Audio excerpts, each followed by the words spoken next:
Welcome, everyone. Continuing on this Presidio child molestation case and the book. Well, this is number, what is this, 5 or 6? I think it's 6 now. Now, they talk about, as I mentioned, that they followed up after all of this through their attorney stating they wanted their property returned to them. What was taken was kind of a small amount of stuff, 36 videotapes, 2 loose slides, 1 notebook, miscellaneous papers, 6 cassettes, roster notebooks, a Radio Shack TRS-80, computer in black case, and from the study and so forth, 4 plastic negative packets with 29 photographs in it. But of course, this is, again, as I mentioned in the other ones, and I don't want to go over stuff. This is turning to be quite long, and the last one covered most of everything. These are just videotapes. They were going to look through them to see if they could find any kind of evidence, which they didn't. So these tapes included things like The Fall of the Third Reich, Why We Fight, Twisted Cross, Nazi films, Rosemary Babies, all sorts of things, and other things with interviews of him in it, etc. So he details all here, and there's nothing here. They also took some answering machine audio cassettes that Aquino had kept from where he was getting apparently threatening messages from a Linda Blood, who was supposedly a woman he had an affair with, and who wrote a book. So that's been alleged in her books out. I'm going to have to read it again. I thought I read it many years ago, but I remember nothing. A lot of it just was linked to the Temple of Set, and of course there's nothing in there of a discriminating nature whatsoever. And the person who actually made this claim against him, who claims that his stepchild was molested, was a chaplain in the military, a captain. So again, not only there's a lot of money here, this is a person who is headhunting against a Satanist. Of course, when you act like Aquino does, you should be expecting to get a lot more bite back than he actually has. But as usual, no evidence was ever found against him. Nothing was proven. It's a gray area of whether there was any identification of his apartment. They claim his living room had these crosses and was painted black. Well, it wasn't. His bedroom was painted black. But does that mean anything? Because painted black is quite a step to begin with. And what about the other things? And to think that a 3-year-old child can give information of this kind of detail, we have to wonder as well. So, but that does bring into question, and there has been some question, and I don't know if it is true or not, that a couple of other children alleged the same thing, but we just don't know. You're talking about extremely young children. They're coached by chaplains. These are not just a father. This is a chaplain. This is a Christian chaplain, just like the person that was accused the most of this was a Baptist minister in the past. So, we get back into all these things. We have to be very careful. So we have to be extremely careful of what exactly is going on here. And we must get the criminals, not whoever we want to grab, because they're the closest, which police are notorious for doing. So basically, this 3-year-old, again, can we really say a 3.5-year-old has any capacity to understand really what's going on? Apparently, this 3-year-old said that Aquino and Gary Hambright had molested her in a private home off the base. No charges have been filed against Aquino in this particular situation. So, and what did these molestations, what were they? Again, there doesn't seem to be any physical evidence, which should be quite blatant and quite traumatic to a very young child. As I mentioned in the previous lecture, the fact that the one police woman sergeant, I don't know if she's sergeant or whatever she was, the information that was gained on Aquino accusing him of being involved with prostitutes, S&M, and being bisexual, I'm assuming she got from prostitutes that she talked. We don't have any information of where that comes from. And of course, all that is totally and completely alleged with no proof whatsoever. Can it be possible? Certainly can. Now, one of the things that wasn't covered, also for him to deny that there's no Nazi overtones to the Temple of Set when they have an entire branch of the Temple of Set that researches and practices Nazi magic is a joke. The fact that so that's kind of skirting the issue that they didn't necessarily have any written down rituals that involve people wearing uniforms, etc. I don't 100% believe that. Well, they're not in the formalness of it, but they're all into it. And that Edred Flowers, who ran the trapezoid order or took it over, which was started with the Church of Satan, and he made sure he brought that from the Church of Satan, certainly is involved in this. And what's interesting is that Edred Thorson has also written a book and was the member of the Mark de Sade Society in Germany when he was over there.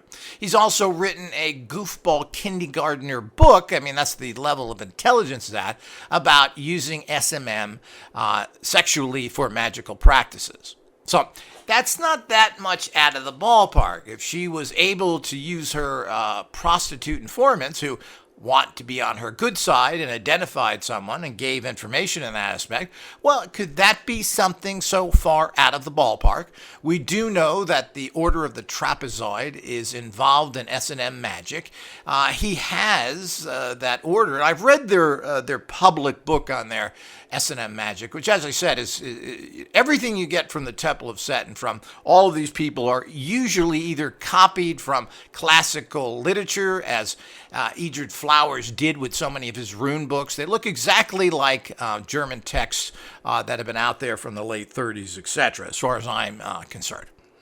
I've read his stuff on S&M, and of course, that's what they do. Is that surprising? He also stated that he was a member of the Marquis de Sade Society when he was in Germany. So we do have a verification that this is part and parcel of what the Temple of Set is involved in. Now, is he personally in it? Well, who knows? But as usual with these things, and I guess even as a Satanist, he had to seek his pleasure outside of his relationship. So I wouldn't be surprised there either. She sounds like a pretty boring conservative woman that, now I don't know, I'm just speculating with this.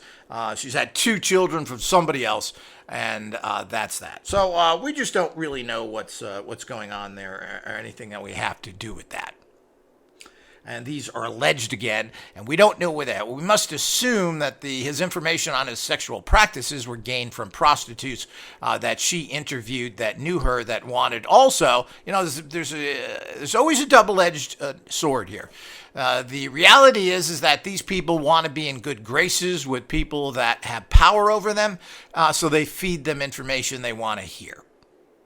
Is it truth? Well, could be truth as well. We don't know. And again, everything that was seized from his house was non-pornographic. I'm not sure it was even, if any of it was sexual. He claims that Linda Bloodworth's answering machine statements that were left apparently were sexual in nature.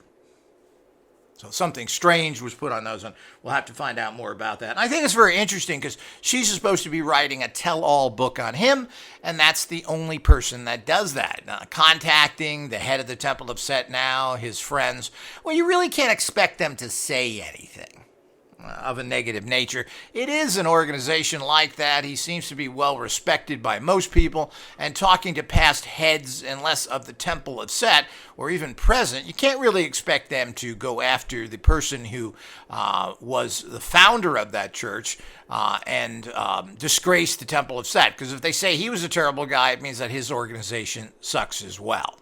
And of course, Aquino wanted to sue the city about all this stuff, and his attorney told him not to. This is going to cause you a mountain of trouble. The first thing that happens when you do that is they arrest you, and and you're never going to get a judgment in favor of yourself against the city. And of course, you know, this is 30, 40 years ago. Nothing ever changes, and of course, that's a fact.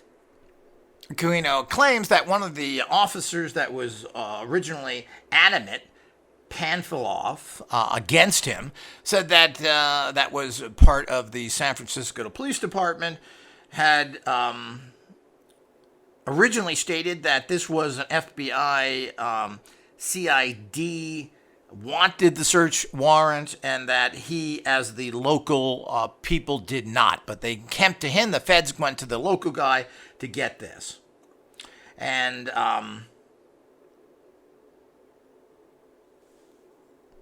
And this happened only when the U.S. attorney wouldn't touch it. Did they come and ask him, the local guy, to do it? So the feds, the general U.S. attorney feds was not interested in doing this. So apparently the CID and the FBI wanted to pursue him for this. So he's insinuating that he's being harassed by fellow feds here, which has always been stating he's kind of working with all these people. It also states that this officer and other information that came to him is that they talked to many, many other children, and no one ever identified Michael Aquino in any of these. Now, that contradicts what other people have said.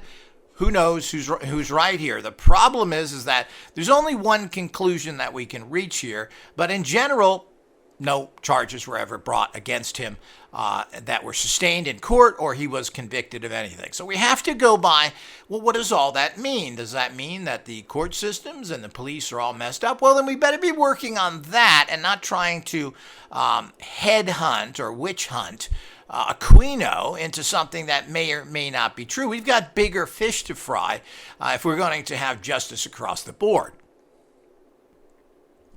Now, he also claims, of course, well, there has been no charges. Nothing in his entire career has he ever been convicted of or even charged with other cases similar to this, which came from what appears to be a money-grabbing Christian chaplain of low morality. I mean, this whole case stinks from high heaven. We have to make sure that, as I said, we get the right people. He claims that after all this happened is that his home was vandalized and had had $3,000 in repairs. Tenants in his building have been harassed because apparently there were other tenants there, as we discussed already, and they were harassed. And, of course, people would drive by all the time and there would be problems. The legal action cost over $6,000 in attorney's fees and will certainly several... and there will be lots more that he has to pay to get this case cleaned up. So, as we know, this is a great emburdenment, and we just don't know. The whole idea is here we go again with statements from a 3.5-year-old, things that happened when she was 2.5. All of these things tend to be very bizarre. The what's happening, the identification, the secret entrance, we just don't know. Per Aquino, these people were coached. And does a 3.5-year-old understand a street they're taken to and understand a place that went into? Seems to me that that's a stretch. When you're that young, it's hard to get any credible information, period. Aquino did go after his confuser, another military man, and even brought him to a court-martial. And I'm not sure how all that works in the military yet again, but there's information on this as well. A Captain Adam Thompson is a chaplain. Apparently, he knew most of the other clergy on the base that he claims he got along with. Well, we just don't know. But he has accused him in a court-martial of following these false charges, etc., etc. So, as usual with all these things, his court-martial letter, etc., was found to be unfounded, and nothing was happened in that particular incident. We've already went over that the actual military did settle with him for $300 and something thousand, of which that was tried to be hijacked apparently per Aquino by the parents and not give the child anything, which was supposed to go in a trust fund. So, and he goes into all the papers here. If you're really interested in more detailed information, you can actually get his book and then go read it page by page. I've already spent a huge amount of time on this, and I think I've covered it pretty good. And in the end, what are we to make of any of this? And we have to be very careful as I open this particular discussion and as I will end it here with the actual understanding of what's going on here. So he did go through all the military channels, wrote a bunch of things, followed it down, tried to follow military legal law, sued the army, and of course he lost in terms of his claim to go after someone else. So all of that goes into that. I mean, as I said, if you want to go into, I don't find any of it to be really that important to go into hours of legalese, what he said, what the whole stuff, what you go through. All of that is unimportant. What's important is that the bottom line here is two people were accused of all sorts of things. Neither of them were found guilty or there was any charges brought against to them that weren't eventually dropped. So what's going on here? He concludes ultimately that the Army did right by him because of the Satanic panic. They were forced into positions. Certain things happen. I don't agree with his conclusions there either. And as he said, it's not worth going on past what's is happening here. Now, witch hunts that have been going on against Michael Aquino and the Process Church hold no water. They do not in any way have ever been charged with anything that they've been convicted of. Now, Aquino was charged with one count here. No other ones were brought against him. Now, the gossip is that several children identified him. Well, that's gossip, and where are the records? Where are the convictions? Now, this is exactly what was said on the Geraldo show, where both Michael Aquino and Anton LaVey's daughter, I guess it's Zena, were roasted by Geraldo Rivera, who had a very interesting rise to empowerment, fame, and lots of money all of a sudden. So you have to wonder what's going on there, especially with news people. But without getting into that as well, but the bottom line, which basically ends the entire interview and discussion, is that where is the proof? Where are these people that are claiming to be Satanists, that are doing all this stuff? Where are the court cases and the convictions?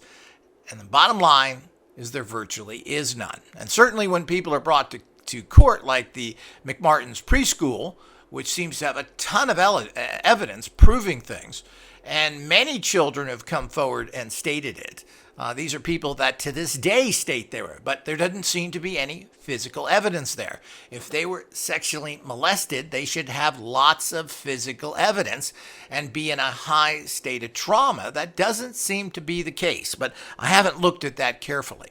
But the bottom line here is that while there has been gossip that other people pointed to Aquino and said that that was the guy who did it, things like saying in the Gosh case, forget his name, Jimmy Gosh, who was abducted from the street, a paper boy who was tasered, dragged into a car, and used as a sex slave,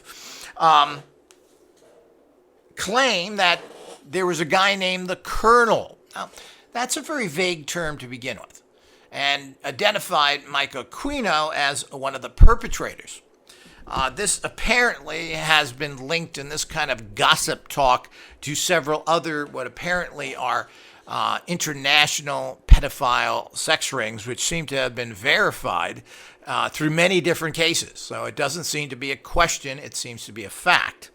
Yet why are they still operating? What is going on here?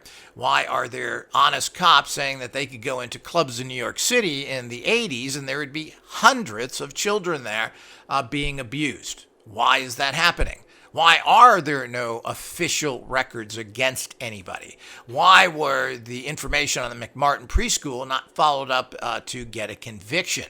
Why aren't there many convictions? Why in all these cases that nothing ever seems to happen? Now, all of these people, including the honest police officers, state that when they get too heavily involved in these things, that they are then told to get off the case or even early retired, which apparently happened to James, Rothstein, who was taken off the case and told to retire when he was getting too close. Now, massive amounts of horrific crimes are going on, but let's talk about this in general, and let's get this sexiness out of it, that these are Satanists. The bottom line is that organized crime has been running the world since there's been organized crime. Nobody does anything about it. As a matter of fact, there is a contributing factor from everyone because they stuff their pockets full of money from these different crimes.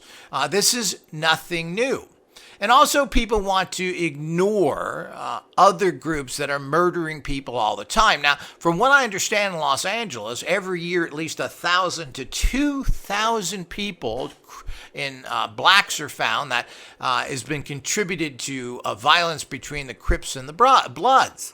So every year, these kind of people are dying close to 1,000, or at least, I guess, hundreds. I'm still trying to find those figures again and see if I can verify it.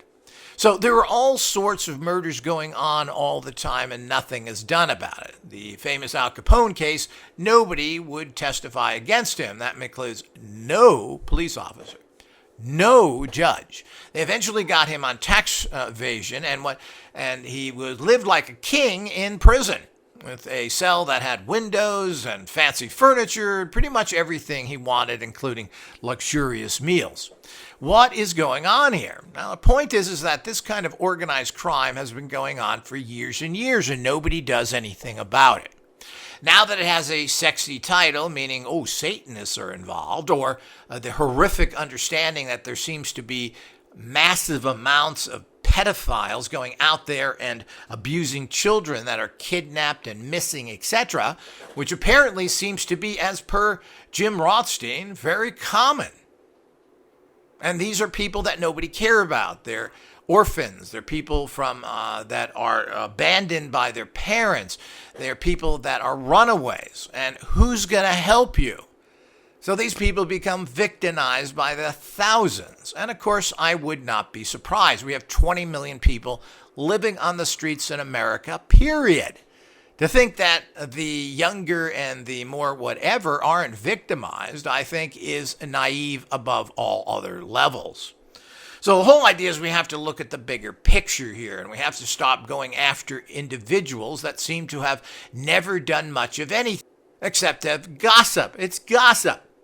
This weirdo who's wearing a military uniform, which I find very affronting, is taken as the red herring and as the person that everybody wants to identify. And since he was on a TV show when everybody watched TV, you're talking about 30, 40 million people that used to watch TV regularly back then, that he becomes a great target. Secondly, he's kind of easy to identify with his Eddie Munster dark shadows haircut and goofy eyebrows, which instead of cutting them, he brushes them up, which is to make this look that way. And for somehow he keeps saying that's not natural. That's like saying having a unibrow is natural. Well, it may be natural, but most people shave the unibrow so it doesn't look like that. So the point is that he's this obnoxious, in-your-face person and very much able to, and of course, everybody is a Christian, whether they practice Christianity or not. And a lot of people claim they don't like Christianity, but what they're saying is, well, they don't like the church, but everybody believes that the Christian philosophy, the Jesus-ism, is a perfect religion full of love, but only the churchianity or the organization bothers. So we might blow it, I should say, or destroy the nice concept. So we need to understand that as a bigger picture of looking at everything. But the bottom line is that this guy is supposed to be involved in so many things, has been pointed out, and nobody else seems to be pointed out. At least I shouldn't say nobody, but why aren't there other people that are pointed out? Why aren't there other Church of Setians?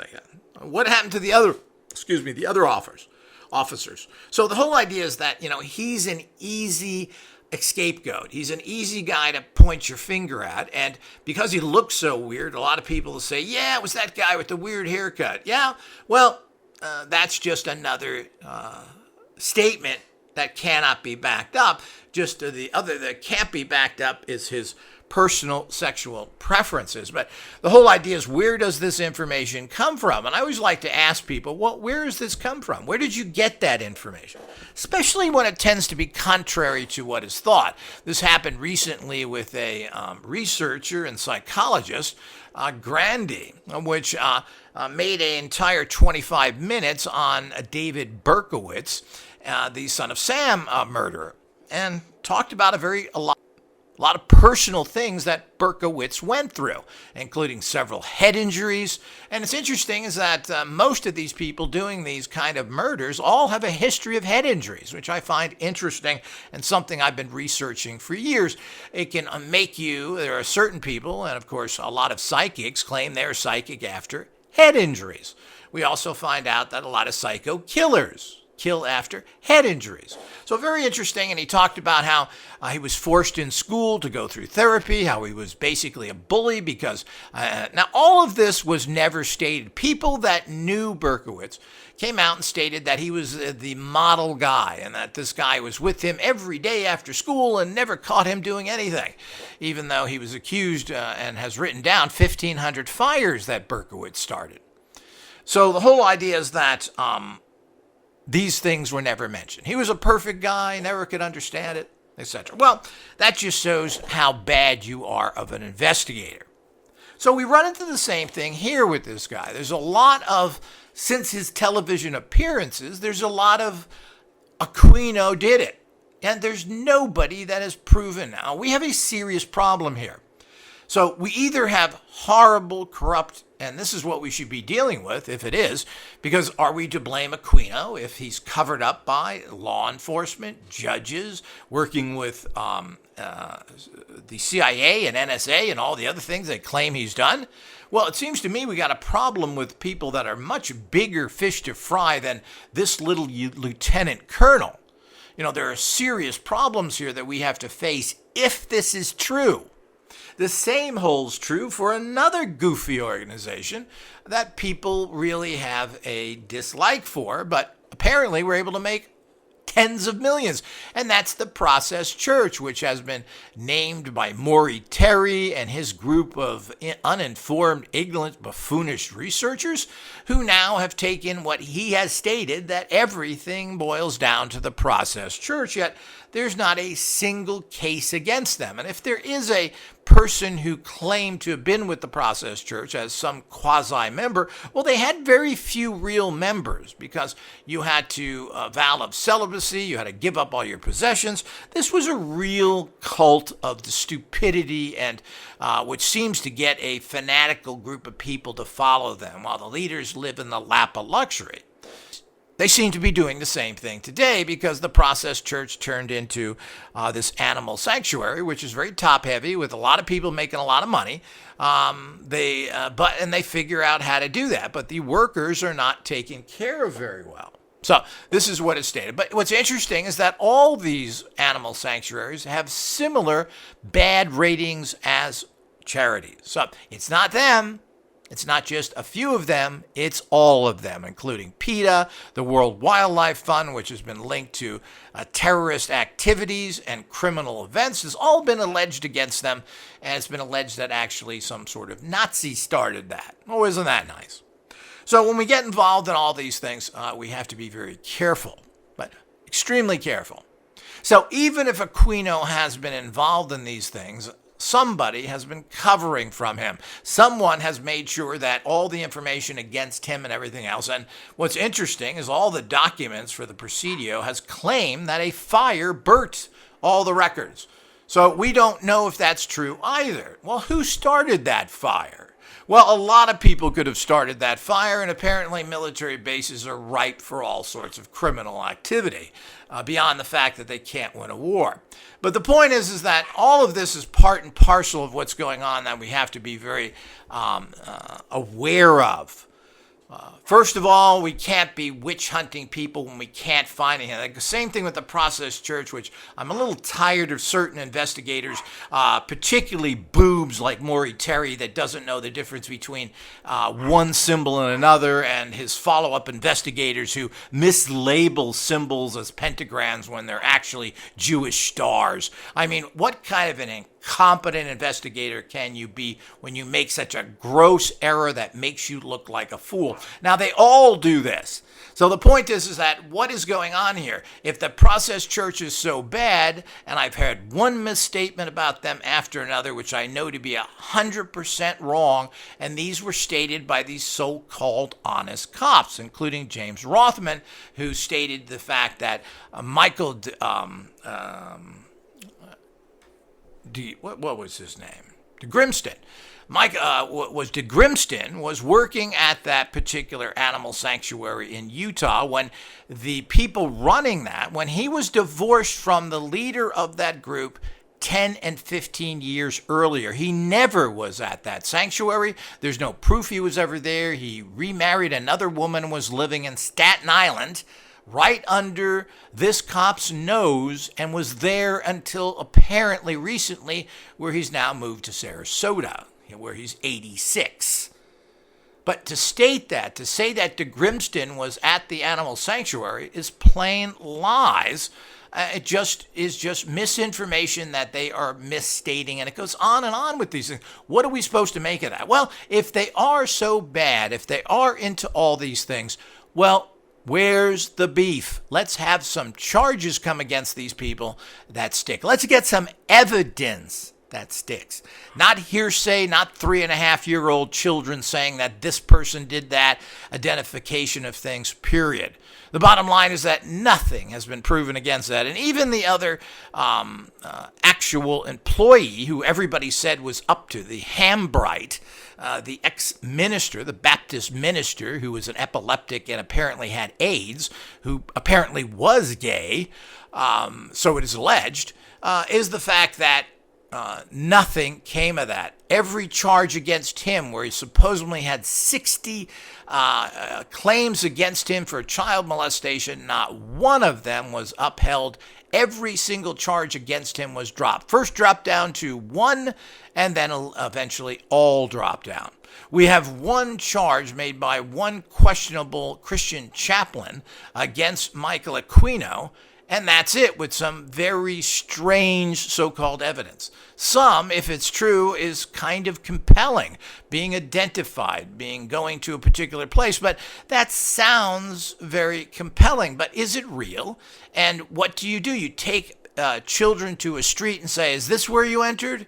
Yeah, that's right. Well, you just set up the whole thing. And this would be very typical of police. We've seen this with O.J. Simpson and other people, that they decide who are they going to put that big star on their record. They found with O.J. Simpson, besides everything else, they found blood that was taken from him that had chemicals in it to preserve it, was then found back at his place where they dropped it to make a stream. Well, certainly he didn't generate coroner or blood, actual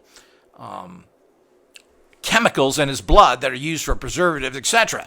So this was clear, out and out, a frame, and that whole trial should have been thrown out just because of that. So the point is that all of these manipulations, the use of dolls and other things, which may be thought to assist things, are putting ideas into very young children. This isn't taking somebody who's older and understands things better, or even a teenager, and allowing them to describe or use something as a tool to show what actual sex act was done using things that look like human genitalia. So it's not that. These are things that are impressionable children that still believe in the Easter Bunny. We have serious problems here, and we got to stop this ridiculous headhunting that allows the guilty to go free while they have the red herrings out there. And this is probably done deliberately, that they pick people like this. The Process Church was picked as the fall guy because nobody liked them, because they were in their own little way viewed by others as being anti-Christian and even satanic, which they weren't at all. And they were basically Gnostic Christians dealing with the higher and lower self, and wanted to gain attention using Christian symbols. They never used satanic symbols, period. They never used occult symbols, period, that people went after. And they were everywhere. They were on the streets. They were weird. They had a bunch of people who claimed that they were, quote, members when they weren't. So nothing was ever found against them. There were some people that were arrested or had problems, and they claimed they were Process Church, but they really weren't. It's the same old story. You can say that you are anything. And if we want to look into molestation, we should start with organizations that are involved in that, and there are plenty of apparently organized groups around the world that are into this pedophilia. And we need to seriously investigate this. And it's been claimed that this is even intelligence agencies, police departments, etc. People are making a lot of money from this. And apparently there are those very wealthy out there who will pay lots of money so that they can have children and use them as sex slaves. And people that, even to the extent of yanking people off the street, which apparently, with the Johnny Gosch case, seems to be 100% verified now that this actually happened. That they followed this guy for weeks with his paper route early in the morning. They eventually grabbed, tasered, and drugged him and hauled him off. And this has been linked to a very organized, very affluent, and possibly even intelligence community people. And of course, who else? Unsubstantiated, of course, Michael Aquino, the communist in every bed, the Satanist who's going to take you at any time. I don't believe it at this point. And until we can get charges that are verifiable, that is something that we can, other than hearsay. I'm sick of hearsay. I'm sick of this guy said that, this guy overheard this. We have nothing to prove this. Someone stating that somebody was named the Colonel. What was that? Colonel Sanders? You know, colonel is not exactly an unusual term to a certain degree. That's why the guy was named Colonel Sanders. It's a term that has been often used, particularly in the South. So the whole idea is that doesn't mean anything. And again, that could be very contrived. Where's the beef? Where's the beef on Aquino? Where's the beef on the church of the Process Church? There's nothing there. Yet the Process Church has now been in operation past their churchy days for over 30 years and take in $100 million or more a year. This is a massive organization, and there is no talk about anything going on other than being a typically nasty little cult that takes all the money at the top and screws everybody at the bottom. And that seems to be going on continually at the low pay of people who want to help animals, and they take advantage of that. But all of them do it, by the way. But where's all the connections? Where's all the things that were happening there that they've been accused of? Nothing has happened there. The bogus connection to Manson and everything else, who had his own personal group, and all the other connections to so many, quote, murderous satanic groups, is generally bogus. These are people that tend to apparently work alone or do have some associates, but none of it's been tied in very well. It's hearsay. Where are the investigators? There are weird murders going on, and there certainly seems to be an organized group of people doing something for basically an unknown reason, because they are not making any direct money from it. Now, if they are also running pedophile cults and organizations, well, that makes more sense. They also seem to be involved in drugs and murder and everything, and this adds up to money. To slap them with the term Satanist because it sounds sexy and it's the pornographic language to use is an excuse when it comes down to criminals. That what did you expect them to do? Walk around and have Boy Scout rituals?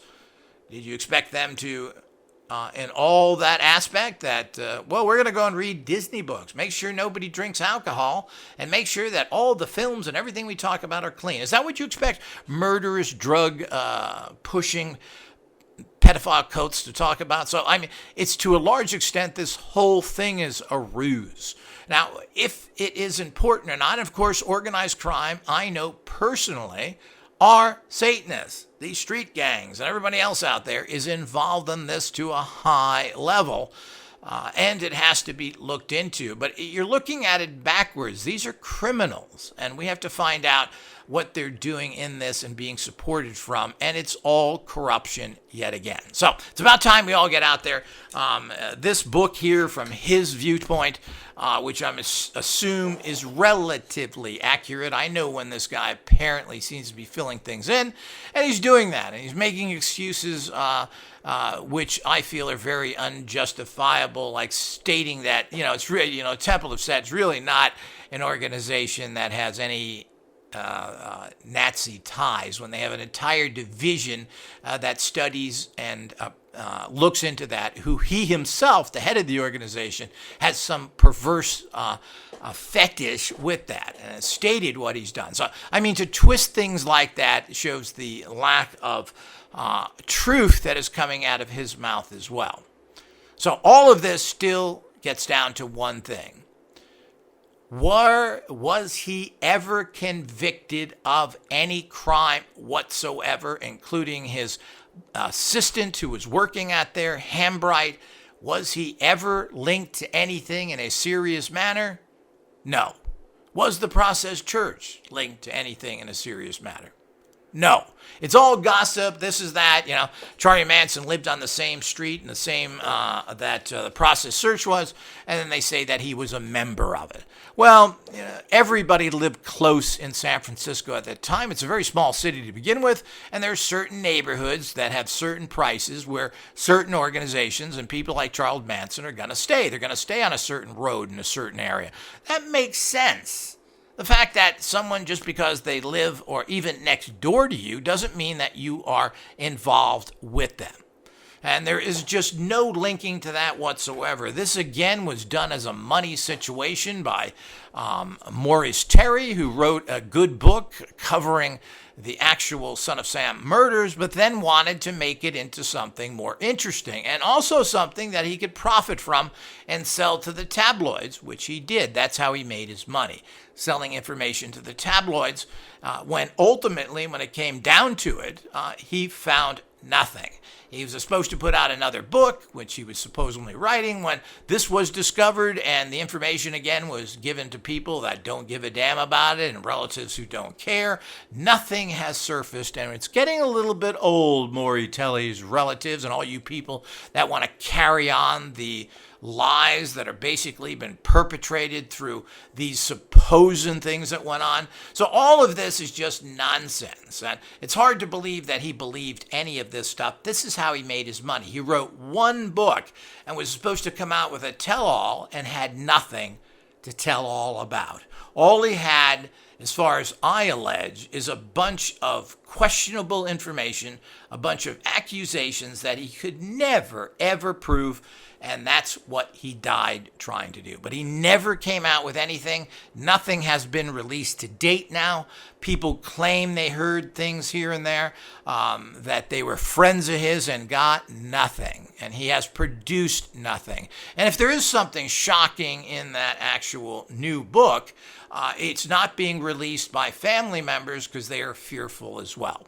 So what it really boils down to, if your conclusion is going to be that you pin everything on the Process Church, who's been operating for 30 years now as an animal sanctuary with no claims against them other than being top-heavy and being a typical nasty cult group and not treating or paying their people well, if that's a crime, then we better start arresting everybody, starting with Bezos, who doesn't pay his people well and treats them poorly, and so many other businesses in the United States that do that. So it just doesn't hold water. There's zero proof against any of these people that anything happened, and I don't care if monkey-headed freak boy from somewhere states that, yeah, I talked with him, I saw him, he was involved. That's not good enough. I'm afraid we just can't go by that person's opinion, pinning something on someone else, which has dubious motives there.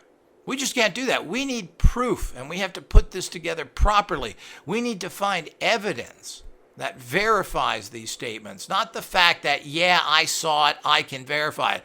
That's not good enough, because nobody is a credible witness. Most people are looking for ways to fill their pockets indirectly, even if they claim to be someone working for the people. Well, the bottom line is you're really not doing that. You're working for sensational information that you can promote yourself with, write books about, fill radio, podcasts, go to take to movie producers. Ultimately, they're looking for the sensational, which they want to verify from hearsay and plain and simple outright fantasies that people produce that they don't check out, that they take as verbatim because it kind of fits into things. If you're going to get the sensational story, that's going to pay. If it isn't a sensational story, it's not. And of course, what happens here, it means that the guilty are escaping from justice coming to them. And we're pursuing people that could possibly be 100% innocent, who are now having their name, their organizations, and their entire life dragged through the mud unjustifiably and being labeled something they aren't.